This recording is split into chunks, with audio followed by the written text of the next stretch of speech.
Gas.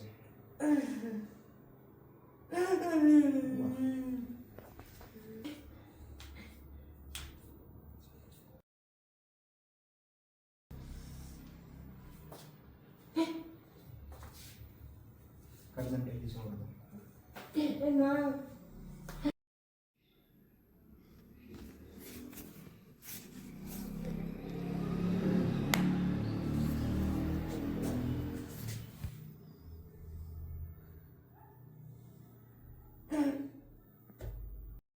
अभी हो रहा है ऊपर नीचे, अभी दर्द नहीं हो रहा है। हाँ, आराम से आराम से, बस आगे कर दो, आगे करके देख लो। अभी थोड़ा हल्का सा दर्द होगा बस, बस बस बस।